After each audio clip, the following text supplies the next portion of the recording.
कर्णाली प्रदेशको हिमाली जिल्ला हुम्ला भौगोलिक रूपमा जति विकट छ त्यति नै पर्यटकीय रूपमा सुन्दर पनि छ। धार्मिक र पर्यटकीय दृष्टिकोणबाट निकै महत्त्वपूर्ण स्थलको रूपमा रहेको छ हुम्ला। विक्रम सम्वत 2072 सालमा जारी भएको नयाँ संविधानले हुम्ला जिल्लालाई प्रदेश नम्बर 6 मा राख्यो। पछि यही 6 नम्बरलाई प्रदेश सभाले कर्णाली प्रदेश भनी नामाकरण गरिदियो। विडम्बना भनौँ वा शासकको नियत भनौँ, विकास गर्ने दृष्टिकोणबाट खास गरी काठमाडौँ सिंहदरबारको आँखा कहिल्यै हुम्ला जिल्लामा पर्न सकेन। जिल्लाको सदरमुकाम रहेको सिमकोट कर्णाली प्रदेशकै प्रचुर पर्यटकीय सम्भावना रहेको क्षेत्र हो। सिमकोट अति सुन्दर हुँदाहुँदै पनि सङ्घीय, प्रदेश र स्थानीय सरकारबाट सधैँ ओझेलमा पर्दै आएको छ। न यसको प्रचार प्रसार हुन सकेको छ, न महत्त्व नै बुझिएको छ। सिमकोटको सुन्दरता फस्टाउन नसक्नुको मूल कारण प्रचार प्रसारमा रहेको कमी नै हो।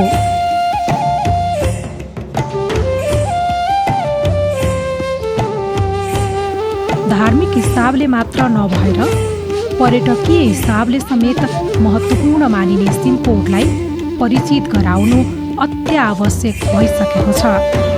यही महत्त्वलाई मध्यनजर गरी सिमकोट क्षेत्रको पर्यटन प्रवर्धनको निम्ति ऐतिहासिक कला, सम्पदा, संस्कृति तथा पर्यटकीय स्थलहरूको जानकारी दिन पाउँदा हामीलाई औधी खुसी लागेको छ। सिमकोटमा पर्यटकीय स्थलको सम्भावना भएर पनि उचित प्रचार प्रसार नहुँदा पर्यटकको आगमन हुन सकेको छैन। सिमकोट गाउँपालिकाभित्र रहेका ऐतिहासिक सम्पदा, कला, संस्कृति तथा धार्मिक पर्यटकीय स्थलहरूको जानकारीले आन्तरिक तथा बाह्य पर्यटकलाई भित्र्याउन सहयोग गर्ने विश्वास लिइएको छ।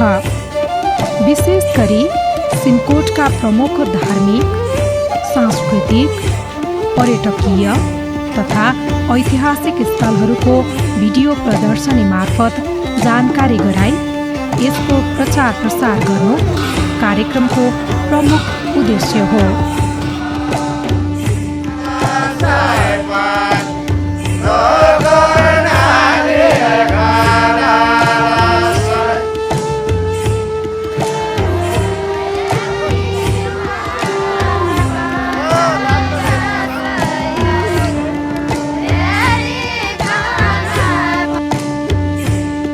सुन्दर हिम श्रृङ्खलाको काखमा रहेको सिमकोट सुन्दरताको अनुपम नमुना मानिन्छ।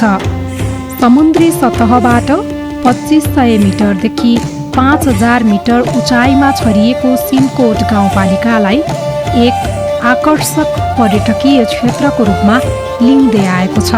नेपालको कर्णाली प्रदेशभित्र पर्ने हुम्ला जिल्लाको उत्तर पश्चिम भागमा सिमकोट गाउँपालिका छ। गाउँपालिकाको पूर्व र दक्षिणमा खारपुनाथ गाउँपालिका, उत्तर पश्चिममा नाम्खा गाउँपालिका रहेका छन्। साबिकका 5 गाविसहरू सिमकोट, बरगाउँ, ठेहे, डाँडाफयाँ र स्याडा मिलेर बनेको सिमकोट गाउँपालिकामा 8वटा ओडा छन्। विक्रम सम्वत 2068 सन् 2011 को राष्ट्रिय जनगणना अनुसार सिमकोटको जनसङ्ख्या 11,557 रहेको छ। सुन्दर प्राकृतिक बनोट, जैविक विविधताले भरिपूर्ण र विभिन्न जात जातिको संयोजन रहेको सिमकोट गाउँपालिकाको क्षेत्रफल 785.89 वर्ग किलोमिटर छ। यस क्षेत्रको हावापानी अधिकतम 25 डिग्री सेन्टिग्रेड र हिउँदको समयमा -20 डिग्री सेन्टिग्रेडसम्म झर्ने गरेको छ। पछिल्लो समय हिमाली बस्ती, महत्त्वपूर्ण जडीबुटी, लोपोन्मुख वन्यजन्तु, दुर्लभ कला संस्कृति र पहिचानले सिमकोटको महत्त्व झन बढ्दै गएको छ। हिम श्रृङ्खलाले चारैतिरबाट सिँगारिएको सिमकोटको सुन्दरता शब्दमा बयान गर्न सकिँदैन। सिमकोट बजार नेपालकै सबैभन्दा अग्लो स्थानमा रहेको सदरमुकामका नामले समेत परिचित छ। यहाँका रमणीय दृश्य निहाल्दा सबैको मन लोभिन्छ। पर्यटकीय गन्तव्यका रूपमा चिनिएको सिमकोट गाउँपालिकामा विभिन्न धार्मिक, सांस्कृतिक, पर्यटकीय तथा ऐतिहासिक स्थलहरू, परम्परागत कला संस्कृति भए पनि यिनको उचित प्रवर्धन हुन नसक्दा ओझेलमा परेका छन्। यसको उचित व्यवस्थापन र पर्यटन प्रवर्धनका लागि सिमकोट गाउँपालिका लागि परेको छ।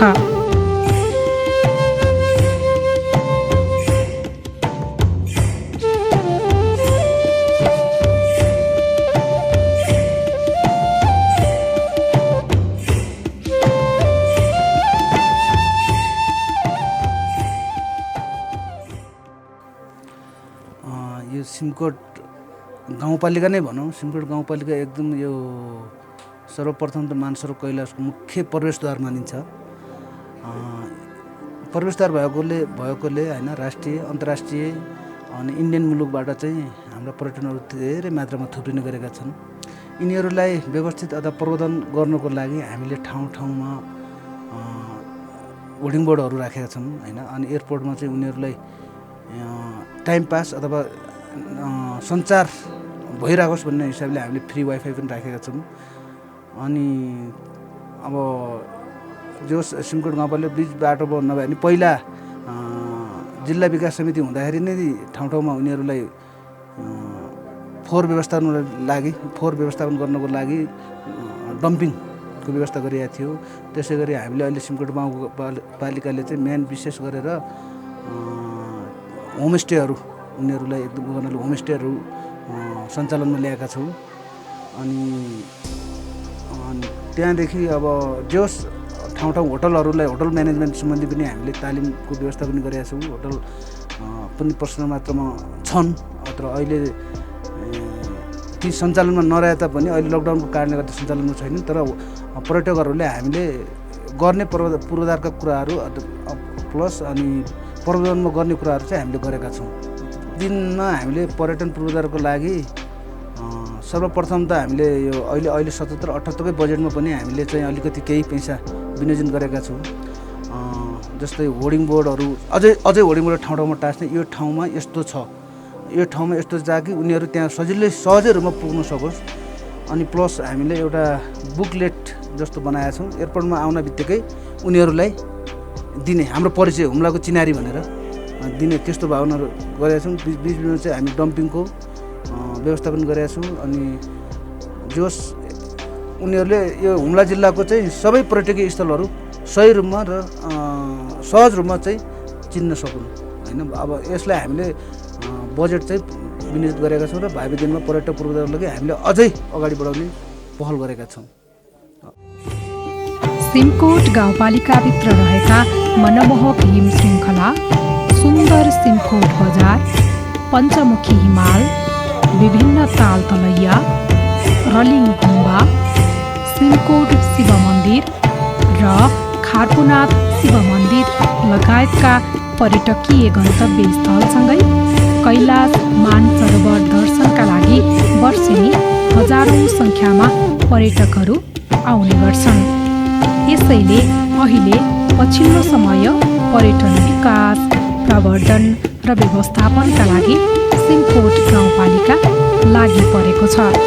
सिमकोटभित्र रहेका पर्यटकीय स्थल र कला संस्कृतिका लागि मात्रै नभएर चीनको तिब्बतमा रहेको कैलाश मानसरोवर दर्शनका लागि आन्तरिक र बाह्य पर्यटकहरू मुख्य गरी यही बाटो भएर आउने गर्छन्।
सिमकोट गाउँपालिकाभित्रका चैतलो, माने, लोसार, साउने पूर्णिमा, माघ पूर्णिमा, अनन्ते पूर्णिमा, चोखे गौडा जस्ता यहाँका मुख्य चाडपर्वहरूसँगै परापूर्व कालदेखि खेल्दै आएका देउडा खेलको जगेर्ना गरेर प्रवर्धन गर्न सकियो भने पर्यटन प्रवर्धनमा थप टेवा पुग्ने देखिएको छ। सिमकोटमा पर्यटकहरू पर्यटकीय गन्तव्यका लागि मात्र नभएर यहाँका कला, संस्कृति तथा रीतिरिवाजको अवलोकन गर्न पनि आउने गर्छन्।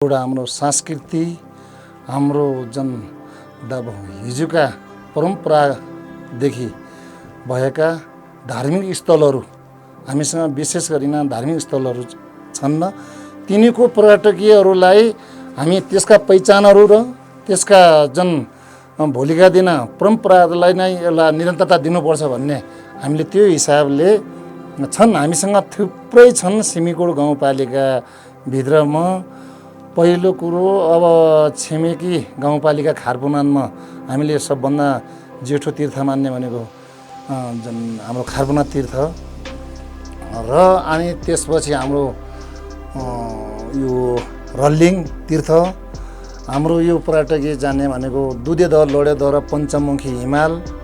हाम्रो त्यस्तै गरिकन हाम्रो जुन यो हाम्रो 8 नम्बर वडामा छ यो गीत गुफा भन्ने त्यो ठाउँ पनि एकदमै रमणीय छ र त्यसको अब पर्यटकीयको लागि अलिकति त्यहाँ पहिचान नभएको हुनाले अब त्यसका कारणले यही कारणले पहिचान गराउनको लागि सिमीकोट गाउँपालिकाले यसरी नै पर्यटकीय प्रपोटको लागि कुनै पनि बाटाघाटादेखि लिएर त्यसका कार्यक्रम तीलाई विकासका कामहरू अगाडि बढाउन खोजिएका छौँ।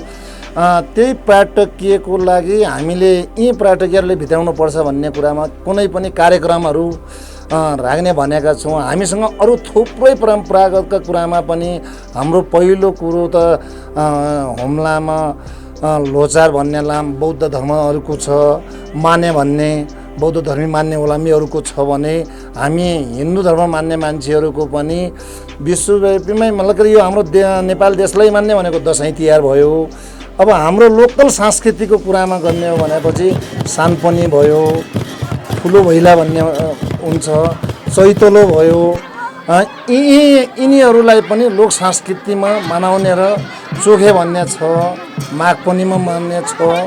यिनीहरूलाई पनि हामी केही न केही पोरपोर अगाडि बढाएर यसका लागि केही कार्यक्रमहरू राख्नको लागि हामी केही बजेटिङ पनि गर्दैछु। यो बजेटिङमा हामीले केही न केही छुट्याउँछौँ पनि, यसका कार्यक्रमहरू गर्छौँ। विगतका दिनहरूमा सहज रूपमा कैलाश मानसरोवर दर्शन गर्न दिएको भए पनि पछिल्लो 1 दशकदेखि बिना भिसा चीन सरकारले दर्शनमा रोक लगाएपछि नेपाली भूमिबाटै कैलाश मानसरोवरको दर्शन गर्न जान सकिने भएको छ। लिमीको लाप्चाबाट आफ्नै आँखा अगाडि कैलाश मानसरोवरको दर्शन गर्न सकिने भएकाले यसको प्रचार प्रसारसँगै पर्यटन प्रवर्धनका लागि नाम्खा गाउँपालिकासँगको समन्वयमा सिमकोट लिमी लाम्चा दूरदर्शनको प्याकेज सुरु गर्न लागि छ। बिना झन्झट नेपाली भूमिबाट मानसरोवर कैलाशको दर्शन गर्न सकिने भएकाले प्रचार प्रसार गरी व्यवस्थापन गर्न सकियो भने आय आर्जनको मुख्य स्रोत बन्नुका साथै यसले सिमकोट र नाम्खाको मात्र नभएर हुम्लाकै मुहार फेर्न सकिन्छ।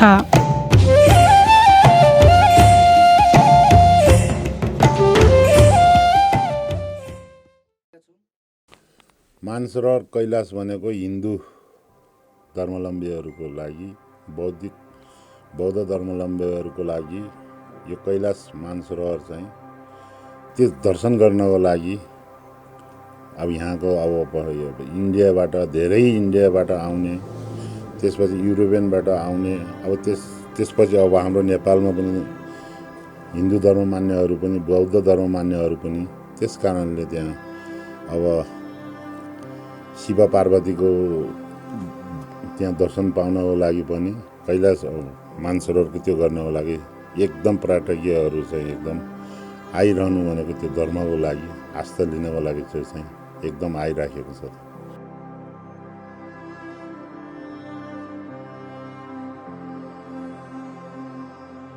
अब कैलाश रुट अब त्यो चाहिँ एउटा पासपोर्ट लिएर आउने, अब कैलाश मानसरोवरको पासपोर्ट लिएर भिसा हानेर आउने चाहिँ एक तर्फ छ भनेदेखि अर्कोतर्फ चाहिँ जस्तै पासपोर्ट नल्याएर अब यो सिमकोटबाट पनि अब चाहिँ केही कैलाश मानसरोवर जान्छौँ भनेर आएको पासपोर्ट भिसा नहुँदाखेरिमा चाइनामा जान नपाउँदाखेरिमा यहाँबाट फिर्ता भएको पनि देख्दाखेरिमा त्यस कारणले अब यसलाई चाहिँ अहिले कैलाश मानसरोवरको रुटको लागि अब त्यो त्यहाँ जाने अब जस्तै चाइनाले जान नदिएकोहरूलाई नेपाली अब आन्तरिक पर्यटकीयहरू पनि अब नेपालभित्रको पनि हिन्दू धर्म मान्नेहरू हुन्छन्, तिनीहरूलाई पनि कैलाश मानसरोवर जानको लागि पनि त्यो नभएर अब त्यो सिमकोट गाउँपालिका र नाम्का गाउँपालिकाले अब सल्लाह गरेर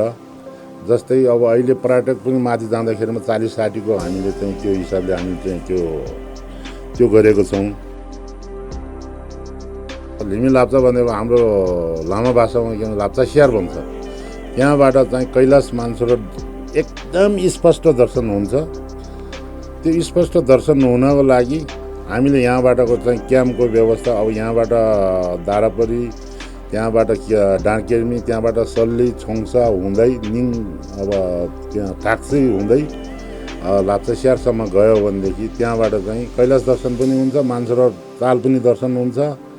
त्यो तालको जल पनि हामीले त्यहाँको आर्मीसँग हामीले जान नदियो भने त्यहाँ चाइनिजको आर्मीसँग हामीले एक ट्रक चाहिँ मानसरोवरको जल ल्याएर जर्किनमा भरेर हामी त्यहाँ राख्यो भनेदेखि अब दर्शन त्यहाँ पुगेर दर्शन गर्न नभए भने अब आँखाले दर्शन गरेर जल पनि जहाँ उपलब्ध गर्ने भनेर नाम्का गाउँपालिका र सिमकोट गाउँपालिकाले सहमत गरेर यो चाहिँ रुट यसरी राख्नुपर्छ भनेर हामीले चाहिँ ती कुराहरू चाहिँ यसरी चाहिँ सल्लाह गरिराखेको छ।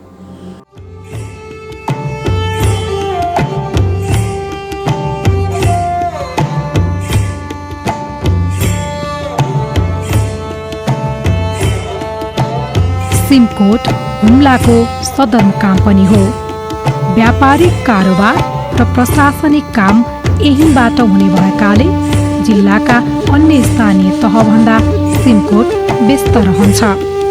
सिमकोट गाउँपालिका चीनको स्वशासित क्षेत्र तिब्बतमा रहेको हिन्दू र बौद्ध धर्मावलम्बीहरूको प्रसिद्ध धार्मिक स्थल कैलाश मानसरोवर तीर्थयात्राका लागि प्रस्थान गर्ने प्रवेशद्वार पनि हो। अहिलेसम्म राष्ट्रिय सडक सञ्जालले नछोएको हुम्लाको एकमात्र यातायातको साधन हवाई मार्ग भएकाले बाहिर जिल्ला जान र आउन सिमकोट पुग्नै पर्ने बाध्यता छ। सिमकोटको बाटो भएर आउने बाह्य र आन्तरिक पर्यटकहरू सिमकोट आउँदा रमाउने गर्दछन्।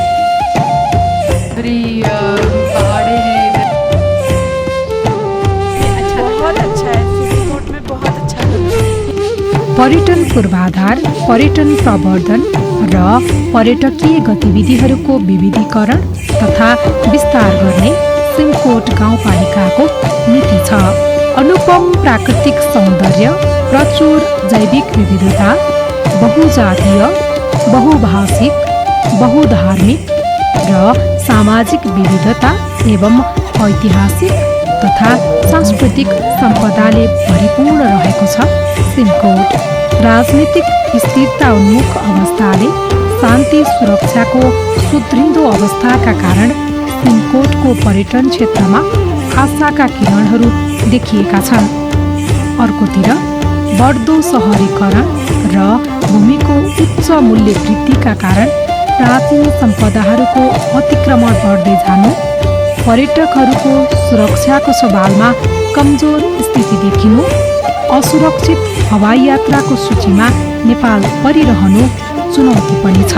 सेवाभन्दा पनि डलर उन्मुख व्यावसायिक मानसिकताको प्रवृत्ति यहाँको पर्यटन क्षेत्रको विकास र विस्तारमा चुनौतीको रूपमा पैदा भइरहेको छ।